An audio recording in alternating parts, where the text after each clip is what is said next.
Welcome to our regular Thursday daytime session of viewer levels. As we await the first submissions, we're going to warm up with a look at Eradicate the Ant Colony, Part 1 by SMM Piano. It is the first part of a multi-part story sequence, I think. But this Part 1 caught my attention because it is a level that involves the Goomba Mask, which, as we know, is one of the most underrated items in all of Super Mario Maker. So, we've got about 10% on this. Should be a fairly relaxing walk. Let's take a look.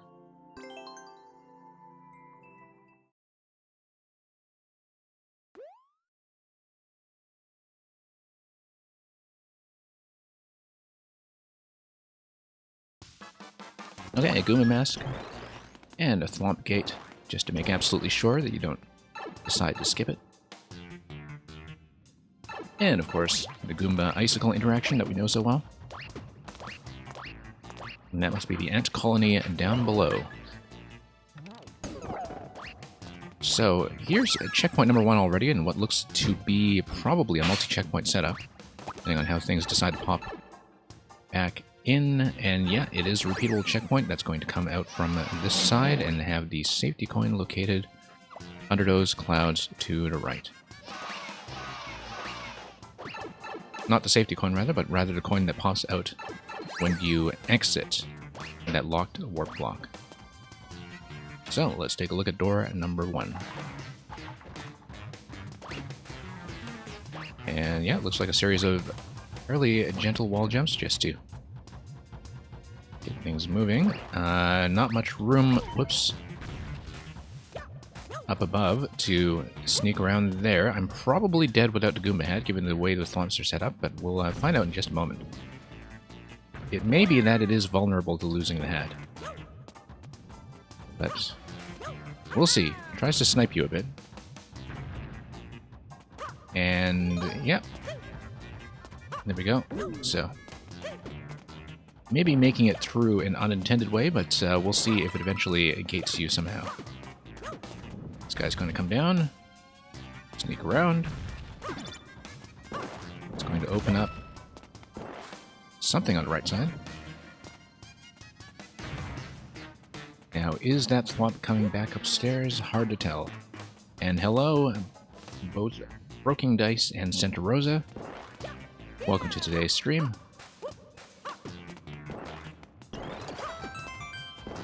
Our submissions are open. Got that money. Good to see you as well. Now, we should hopefully get another Goomba Mask out of that pipe, because I survived much longer than I expected without it. And what do we got here? Just going to bounce our way up these guys. Whoops, missed a coin. I will have to do that segment again. That's okay, we'll just try to survive in the meantime and scout ahead, so... Yeah, there are 2 coins that are buried in this segment, out of the total of 4. Let's just do that again. And I assume the path to do the final warp block is going to be through door number 3. I'm not sure what this pipe is about, but we'll check it later. Let's try to navigate our way through some of this early stuff first, and perhaps with a bit more accuracy. Oh, wait a minute. Warp block does disappear after 1 use. That might be a slight vulnerability in this layout. But yeah, as you can see, that pops you out here. We've got 1 coin saved already. And yeah, Merlin, always welcome to lurk. And if you want to queue up, that's alright as well. Okay, that is going to be curious, because the warp block is only usable once, so I guess this is not as repeatable a layout as I thought it would be. But let's take a look once again.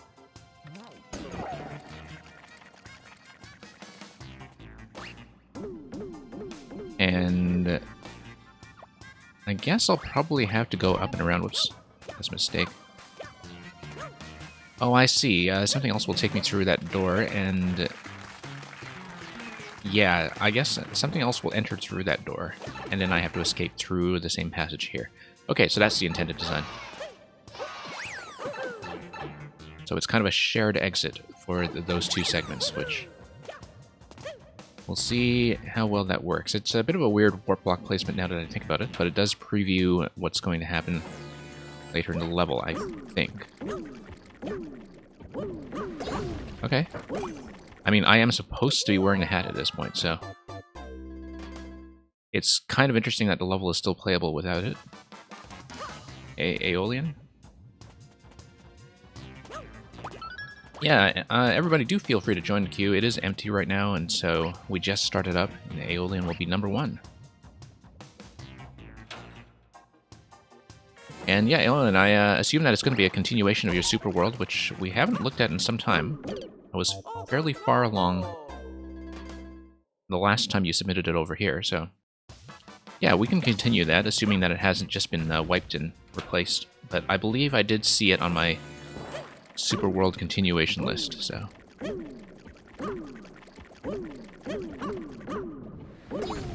Okay, so I can get on top of the Thwomp, but it's probably safe to just pick up the hat in advance here and just not deal with that.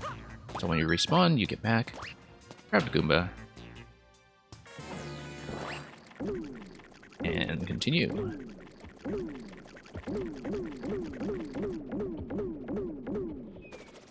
And I probably should have just landed on the same ant, but that's a learning experience. Oops.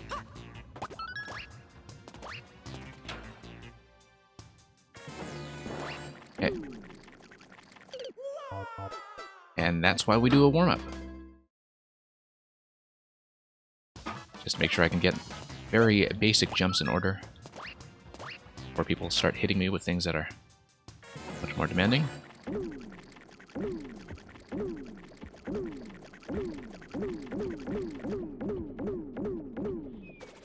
Okay.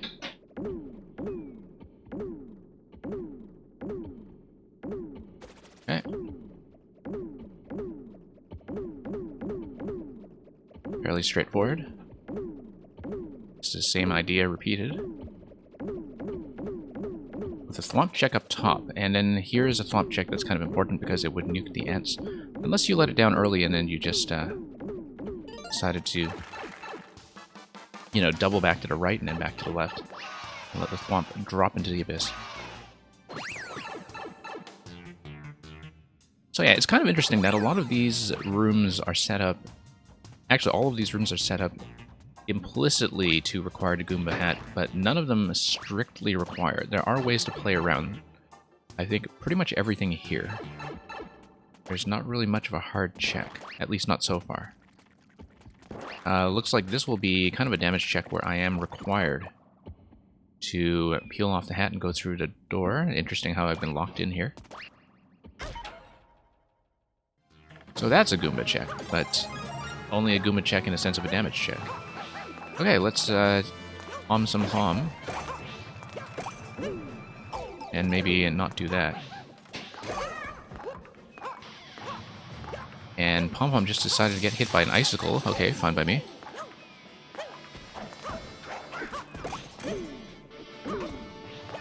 Okay, going to try to approach her.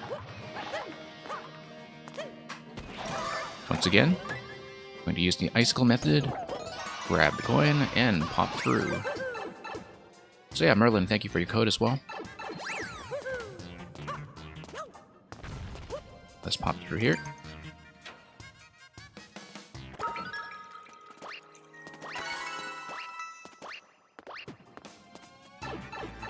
And that should almost be it. Here's the flagpole.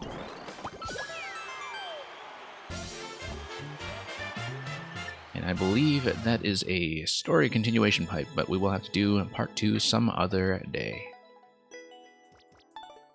Thank you for the GG.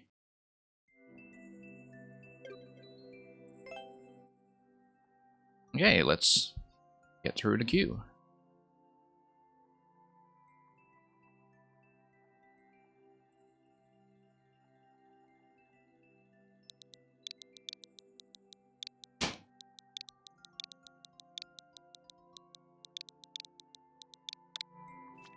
And yep, I'm perfectly aware that you're here.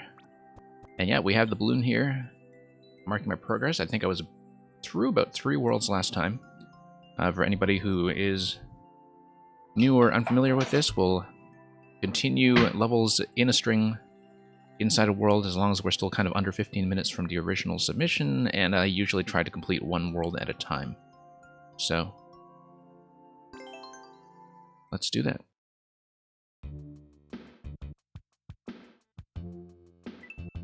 Okay, so we are actually at the beginning of World 4. Interestingly, World 4... Oh no, we're not at the beginning of World 4, we're actually close to the end. We have just the castle to go, in fact.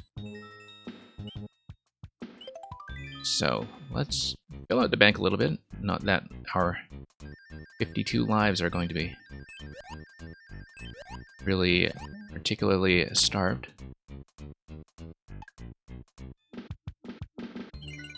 On the other hand, let's not. Let's just hit the castle.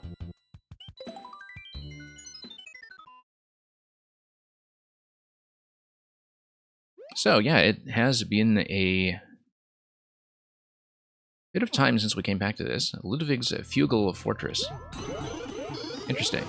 Very Baroque.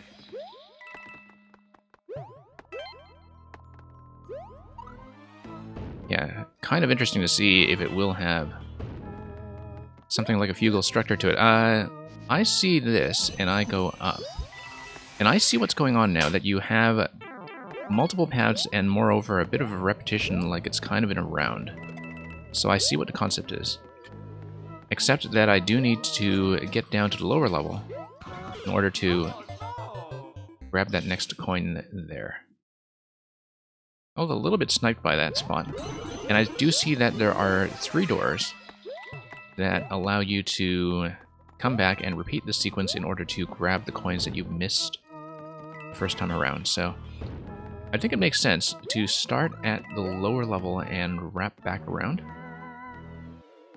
That the design, obviously you can only go up. Like if you go up to the second layer, you can't come down to the first layer as far as I can see.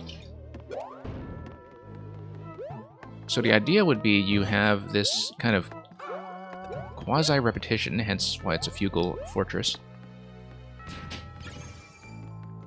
And do this sequence with certain variations to it 3 times on the bottom, middle, and top layers.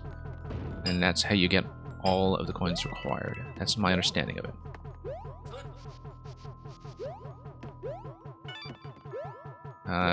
No sign of any particular key death issues. You can drop down here with the donut block, and the auto-scroll doesn't force that you start over. Okay. Okay, pretty interesting structure. So this time, let's go through the second level. Let's not get sniped by the munchers.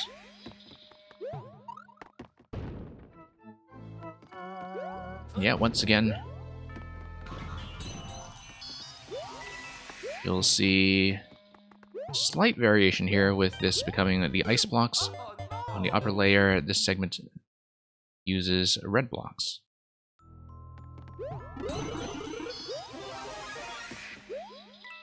Okay, it looks like we obviously do need to have access to all 5 coins before continuing, and so it's not like the pink coins are broken up over a checkpoint, and therefore there is no safety coin. We just have to do this accurately. And not get sniped by the munchers. Might help if I preserve the mushroom this time.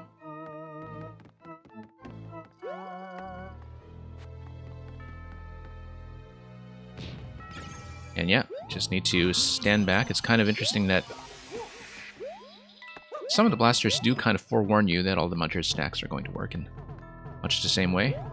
You see kind of a repetition of the early segment here as well.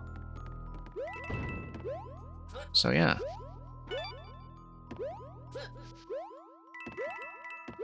Not that you have the element space to do it, budget to do it, but given that this is reliant on auto-scroll anyway, it feels very ripe for just making a Johann Sebastian Bach music level.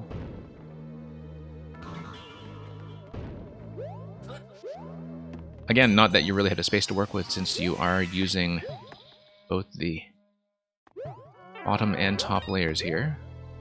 But there are, of course, certain tricks to keep music globally loaded and out of the way. Very advanced. I don't totally understand it, but some makers have definitely put in a lot of research in terms of figuring out how to do that and do it well. Okay, the jumping munchers do kind of snipe me every time. I think that's just a matter of managing my jump arc a little better, like with this guy. I think I just need to let him get out of the way, actually.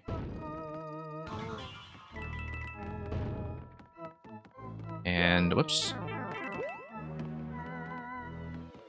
And both of you working on some mathematics. Well, I mean, it's a big field. I take it that you won't necessarily be doing the exact same thing. But I'm glad this is providing a non-interfering background for you to do that. Let's not whack all the mushrooms at once. Let's actually save some for future passes. That's one thing that I did not really plan around in earlier attempts. And that ODHM pancake, welcome.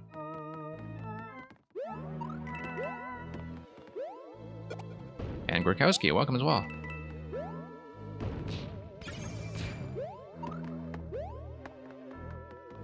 And yeah, we started up pretty recently, running a bit of a super world right now. It was submitted by Aeolian, which we hadn't continued in quite some time. But it's kind of nice to chip away at these projects over a long time scale. And submissions, of course, will still be open for quite some time. And Bastinaller, thank you for the lock puzzle. Yeah, always welcome to send me one screens. I actually don't get very many one screens, even though we do have puzzle people around here. I think a lot of my regular puzzle submitters are very large-scale builders. So it's kind of nice to have that as a change of pace. Okay, going to not very strategically lose the mushroom. Yeah. I mean, I guess with experience, I get plenty of warning for some of the muncher snipes. The placements do sometimes feel a little bit out of nowhere, but I guess you kind of have to infer that from seeing a lot of these similarities in the layouts repeated over and over. Anyway, that will be sufficient to get me through the key door that's at the bottom layer.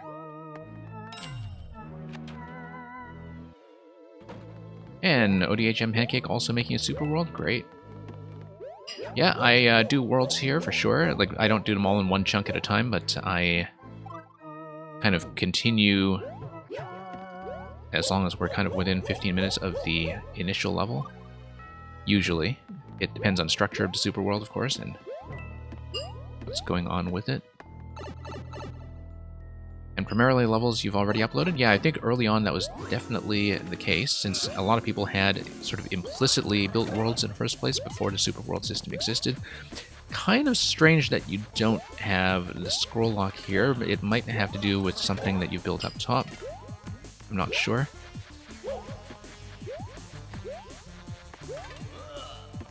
But yeah, it does strike me as a little strange that this does not have the scroll stop on either side, because I don't see any reason, at least not on screen, why it shouldn't be. But again, as you said, this was an older level that you reincorporated. So sometimes these things happened. And Gorkowski, a Yoshi Between Worlds in... I don't know if I played that one specifically. I did play the Yoshi one where you constantly swap the eggs. Where you have to swap eggs between like 4 different claws. So that's the Yoshi one that I did play. Anyway, thank you for that, Aeolian. We're still early on in world submission, so we'll just continue a little further.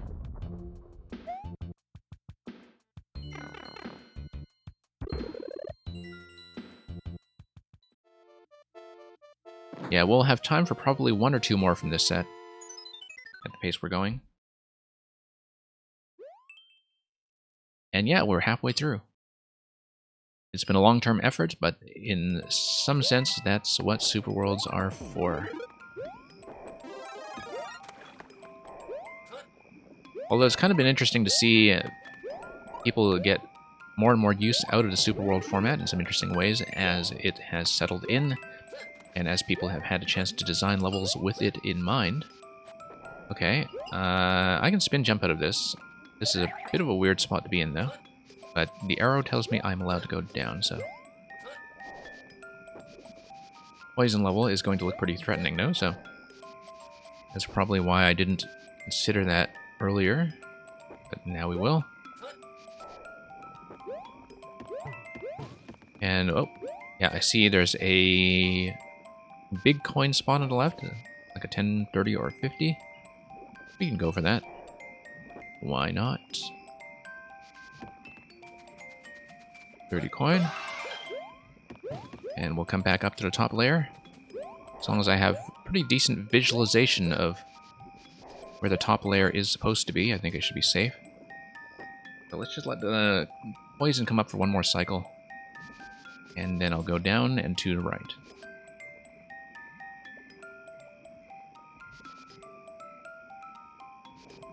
Whoops. I thought that was going to be continuous. I guessed wrong.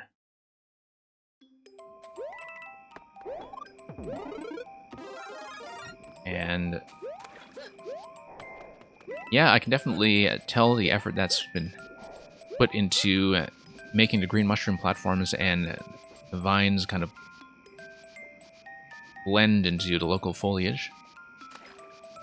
One issue that I see with this theme, not with the level, but with the new Super Mario Bros. Theme as it's implemented here, is that a lot of the greens do have a way of blending together. Like, there's sometimes less visual clarity when it comes to color contrast than in the other styles.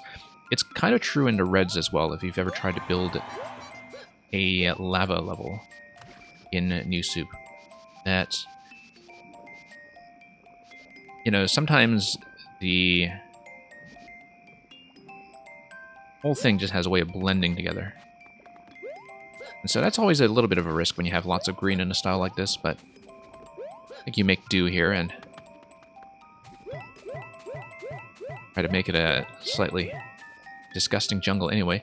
As you'll see, if you really wanted to, I think it would be possible to take damage and slip through the one-tile slots through this spike column here. I wouldn't do that voluntarily, but somebody who is trying to play quickly might. I should have not loaded the Wiggler on the platform with me.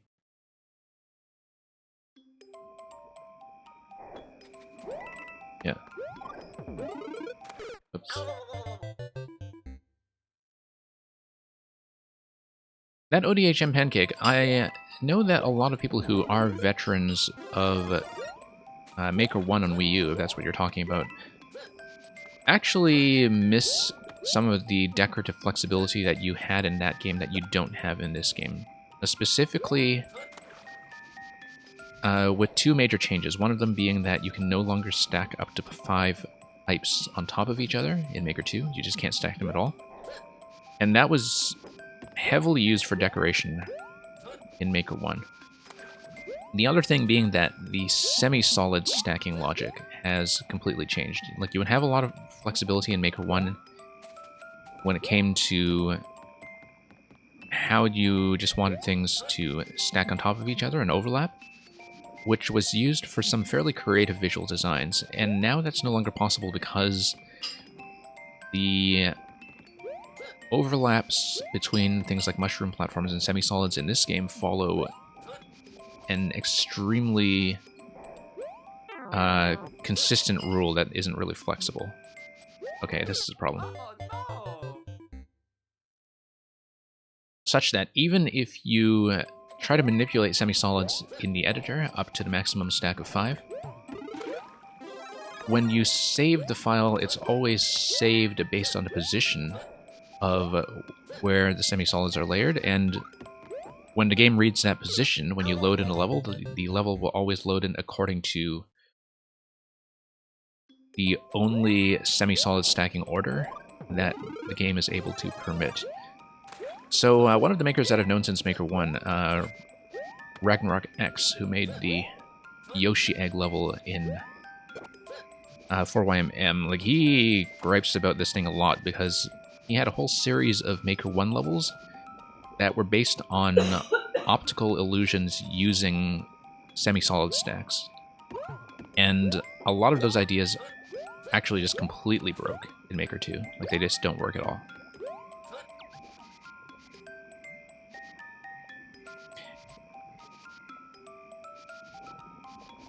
And yeah, Grikowski, like, they changed layers because the kind of level loading logic of this game does enforce one specific algorithm.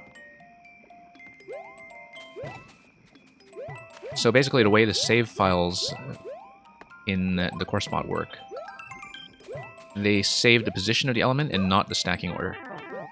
And so the stacking order is always reconstructed from scratch by the game. Yeah, you can force it by using height. And by just overlaying things with, you know, stretching them up one tile, as you probably know. I feel like I needed to move that Wiggler up here, such that I could get a higher bounce on top of it before I get to the next checkpoint. Alternately, I think I'm just supposed to go down and grab this. There we go.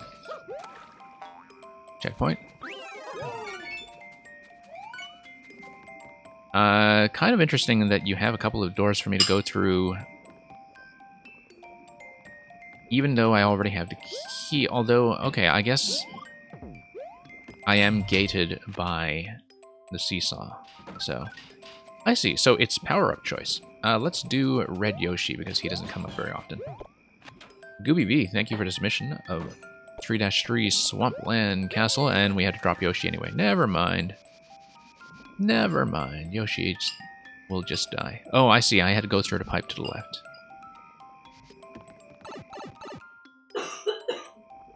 Okay, so much for Yoshi. Yeah. Navigationally, I guess that wasn't totally clear to me, but we'll make do.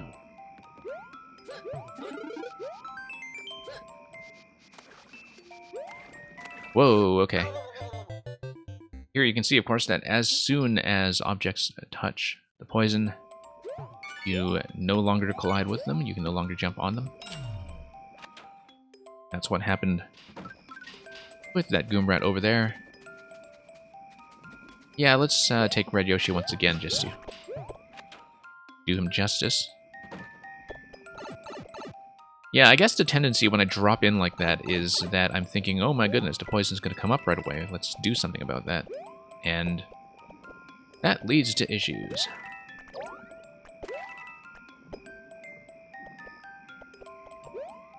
Now, I guess I could get some mid-air bounces all over the place if I really wanted to take some risks. I don't think I really want to take some risks. Okay, I was worried a little bit initially about just camera visibility there, but oh, so much for that mushroom. Mushrooms do survive in hazardous surfaces like that. Just... whoops. Okay, sorry, Yoshi. That's it for you. And that's it for me.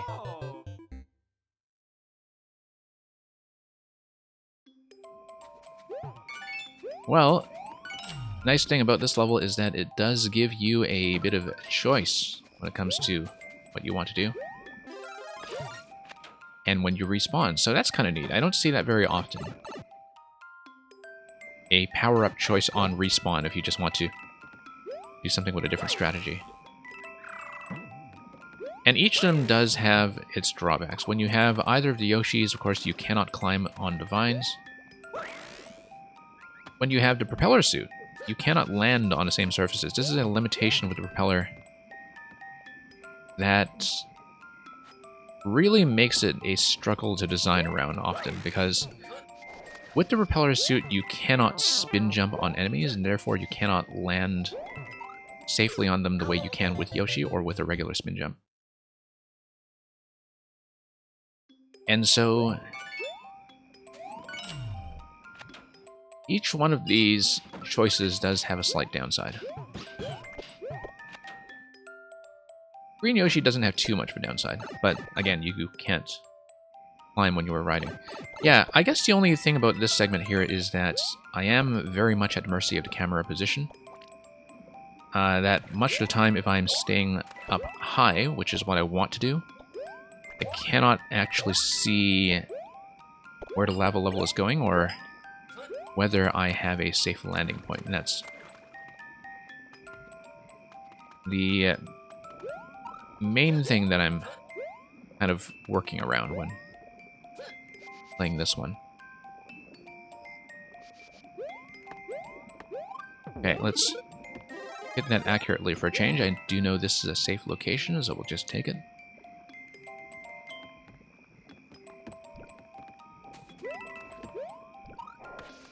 Okay.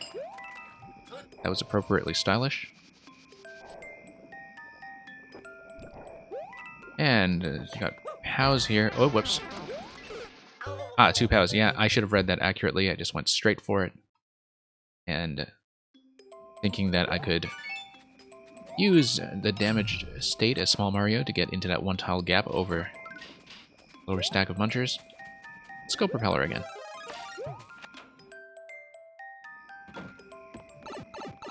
I don't see a lot of layouts that really kind of accommodate, in a traditional context, playing with the propeller as a power-up rather than as a strict gate. And part of it is that it is very difficult to design around unless you are using both screens of vertical space like you were doing here.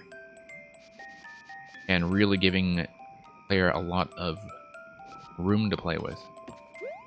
I have to go back to New Super Mario Bros., both Wii and U at some point, just to kind of study how the propeller is done in those games again, because particularly in Wii where it was introduced, and where it felt really good for the most part, that propeller suit was actually useful.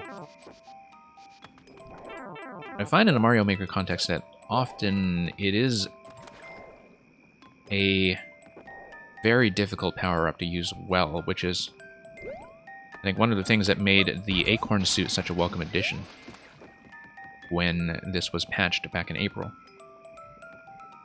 Anyway, Gooby, you're telling me the level you submitted has 2 secrets. You'll have to remind me of stuff like that when I get there. I'm not going to remember. Oh, whoops. Too late. But yeah, it's been a very long time since I've played the one on Wii. Very, very long time, but the first time I played it was fully in co-op. We did 100% in co-op, because that was the major thing that that game brought to the table. And it was a really noticeable jump in the series if you got to experience co-op Mario for the first time. And also, I was just talking to somebody else the other day about this. It does have, to this day, the best Bowser's Castle. And the best finale in the 2D series. I think that's something that still stands out about the Wii game. Very, very much. Yeah, the roller coaster ride, there's a level that does that in U as well, and really makes great use of a similar skull coaster. And you kept throwing each other off the lava ride? Yep, that's what co-op does. You know, back on the GameCube, when you needed 4 different people with 4 different Game Boy Advance systems to play 4 Swords Adventures.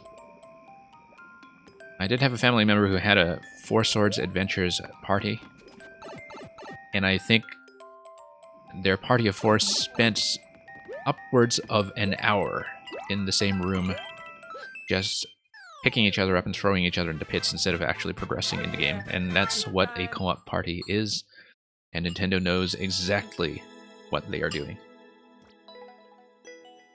Okay, so thank you for that.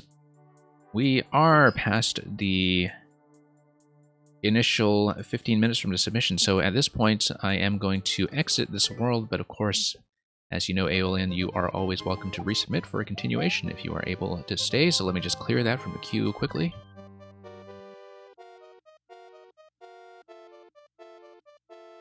And move on to the next.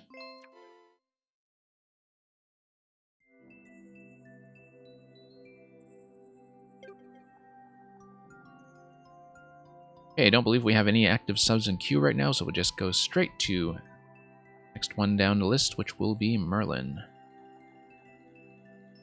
Now, Merlin, I know you just sent me your maker ID, so we'll just pick something.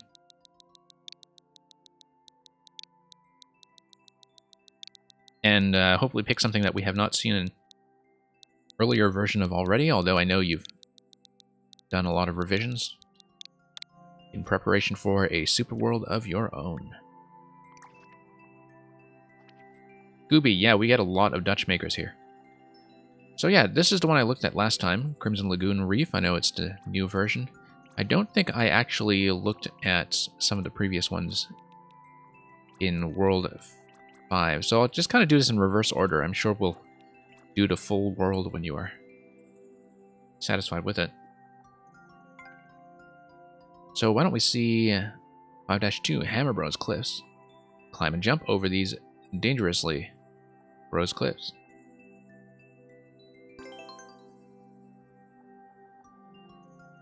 Yeah, Gooby, if you're talking about the icy mountain climb in 5-3 in this list, yep. That's a pretty sound comparison when it comes to the mood and style of that. On second thought, let's not fight that guy. And yeah, of course, we were just talking about decorations in the previous level, and you can see that Merlin has a very similar approach to mushroom trees.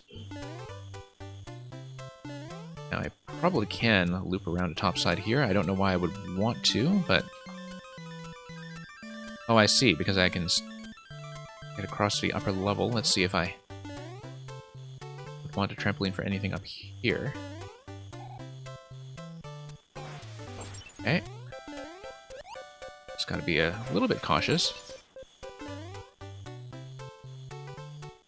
Oh, I see. Okay, so I do need to... Whoops. I was going to break that. Yeah, I'm looking at the icicle color and thinking, I need to break that icicle, don't I?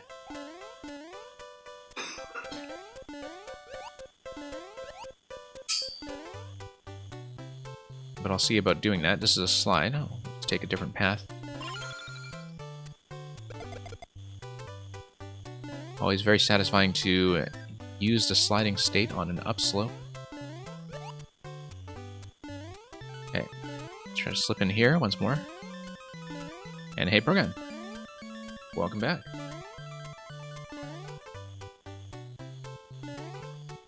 And yeah, I know you can slide through icicles as well.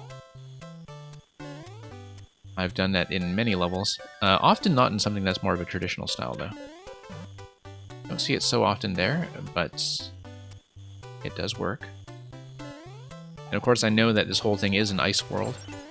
We've kind of done it in a backwards order, and there was, of course, the water level at the end of it, but I do get the idea. And yeah, I see what that slope is for here.